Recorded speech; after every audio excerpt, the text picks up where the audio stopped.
Hi guys, welcome back to yet another video of us reading some of your interesting comments. If you have not yet subscribed, please do, because that is how you motivate me to bring you guys more content, and that is how you show your support.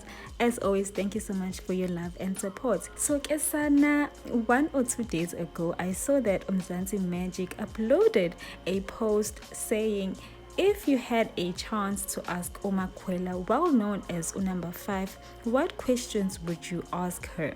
So ayike sana guys, abantu abawazanga shema ukuyibamba and ike sana navele nje nayiqeda amandla. I know the questions were not new, but still nje the way in which people were asking these questions was just savage. Some of them were too rude that I did not add them on here, but let's look at what people are most curious about Number 5.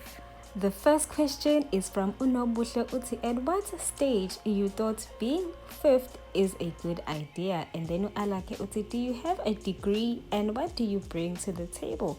And then Utandi Uti, 1, how do you feel seeing that 2 wives are leaving because of you? And then second question is, do you not know your worth that much in such a way that you feel comfortable being wife number 5 at your age? Yo sana.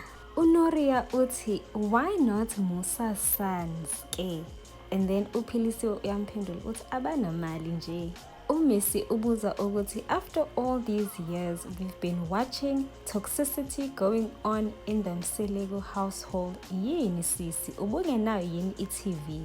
And then Usamu uthi, why did you give up on yourself so early in life? And then Upromise uthi, Cocomelon, how long have you been dating Umusa? Umama Ntapi uti, why did you join the Mseleko family? Is it really a genuine love you have for him, or the benefits that come with being that grandpa's wife? And then Utobelo uti, is it love, fame, or benefits? And then Umalebza uti, is it because you had slim chances of appearing on DSTV, then you threw yourself to be number 5? Yo. Christina uti, 1, how old is your father? 2, was this part of a plan when befriending Inganzake? 3, do you expect Usne and the rest of Musa's kids, older or the same age as you, to call you mama or mamncane? And then Ulifa uti, how does it feel to be a stepmom to someone who was once your friend, a person who thought you viewed their parents as your parents? How does that make sense? Ubuhle uti, Makwela ubushimane nje lobu, uphuma kwi-relationship obe ugowa kuyo uze uqome umdodovu wekhehla elinabafazi balo. Yini inkinga? Ontanga bakho awusabezwa yini? Bakudlala kakhulu, khuluma Makwela. Yo guys. And then Ululeka uti, is this for content or because it seems as if Nazana apha? Does that mean you never dated? Usbahle uti, why English language? Why? And then Andile uti, I would ask so many good young men out there, why an older man with 4 other loves of his life? Ngizomphendula ke mina Usbahle because ukubuza ibhasi libhaliwe.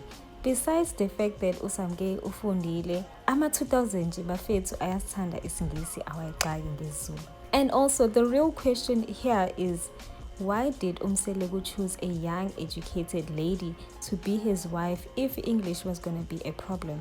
Why marry someone knowing ukuthi uthanda isingisi, knowing ukuthi umuntu akakwazi ukupheka, knowing ukuthi umuntu uthanda ibhluwe, knowing ukuthi umuntu uyathanda ugqoka sexy? Cause baningi abantu besifazane la ngaphandle who were raised specifically ukuthi bebe amakhosikazi abantu.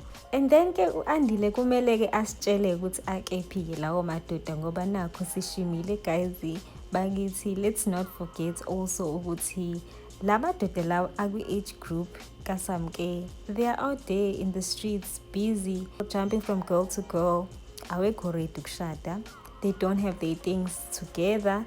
So Usamke was ready to get married. That's why she agreed to this.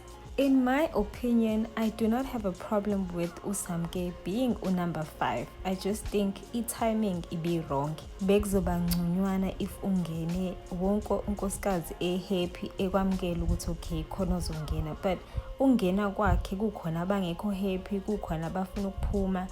then it defeats the whole point of ukwanda kwalo mndeni, because yena uyangena abanye bayaphuma. So what's the point exactly? And then lastly, uPuni uti go there and use Mseleko money to study, then exit for your age mates. Nana, you're still young and beautiful. Hayi, uPuni uyabheda-ke mayesho kanjalo. Bekumele nje angangeni at all nokuthi azo-use ama-resources alo mndeni omkhulu kangaka bakithi mise yaphuma nje kanjalo. No, that's not right. Bekumele nje angangeni. But because usengenile ungenile uyazi yena ukuthi uzoyimela yonke lento le. So ke thina nje we just gonna watch and see.